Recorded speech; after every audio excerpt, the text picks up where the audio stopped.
السلام علیکم ورحمۃ اللہ وبرکاتہ۔ معزز ناظرین، استقبال ہے آپ کا ہمارے یوٹیوب چینل پر۔ حضرت مولانا سید سلمان حسینی ندوی رحمہ اللہ تعالی اب اس دنیا میں نہیں رہے۔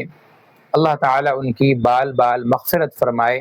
ان کے انتقال کے بعد اہل علم طبقے میں، مسلمانوں میں غم کی لہر دوڑ گئی ہے اور لوگ گہرے رنج و غم کا اظہار کر رہے ہیں۔ اس موقع پر بیرسٹر اسد الدین اویسی صاحب نے بھی حضرت مولانا سید سلمان حسینی ندوی صاحب کے انتقال پر گہرے دکھ کا اظہار کیا ہے۔ آپ یہ ویڈیو ملاحظہ فرمائیے۔ خراج عقیدت پیش کرنا چاہوں گا اور دعائے مغفرت ہم سب مل کر کریں گے کہ آپ اور ہم نے ایک عظیم عالم دین کو ہم نے آج کھویا، جن کا نام حضرت مولانا سلمان حسینی ندوی صاحب تھا۔ وہ جید عالم دین تھے، بے باک تھے اور حق بات کو کہنے سے ڈرتے نہیں تھے۔ آج وہ اللہ سبحانہ و تعالیٰ نے آج وہ یہاں سے اس دنیا سے رخصت ہو کر آج ان کا انتقال ہوا ہے۔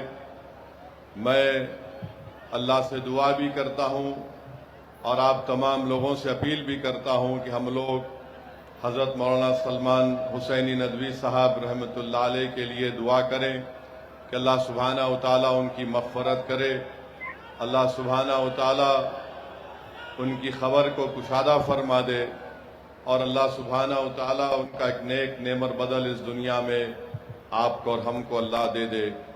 میں اس بات کو کہنا ضروری سمجھتا ہوں کہ جب مجلس اتحاد المسلمین پہلی مرتبہ اتر پردیش میں ویدھان سبھا کا چناؤ لڑ رہی تھی تو مجھے حضرت مولانا سلمان حسینی ندوی صاحب کا فون آیا۔ انہوں نے کہا کہ میں آپ سے ملاقات کرنا چاہتا ہوں۔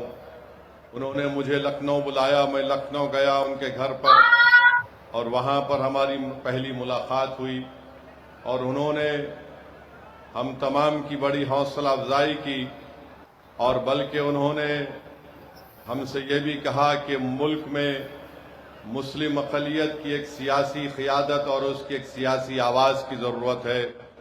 مجھے ہمیشہ ان کی کمی محسوس ہوتے رہے گی، مگر میرے عزیز دوستوں اور بزرگوں، زندگی کی سب سے بڑی حقیقت یہ ہے کہ جو یہاں پر آئے گا اس کو اس دنیا کو چھوڑ کر جانا ہے۔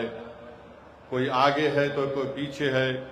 ہم اللہ سے دعا ہی کرتے رہیں گے کہ اللہ ان کی مغفرت کرے۔ تو ناظرین، یہ تھا جناب اویسی صاحب کا تعزیتی پیغام، جس کے اندر انہوں نے گہرے دکھ کا اظہار کیا اور اہل خانہ کے ساتھ تعزیت پیش کی۔ ہم حضرت والا کے لیے دعائے مغفرت کرتے ہیں، اللہ تعالیٰ ان کی بال بال مغفرت فرمائے۔ آپ بھی ان کے لیے دعائے مغفرت کریں۔ السلام علیکم ورحمۃ اللہ وبرکاتہ۔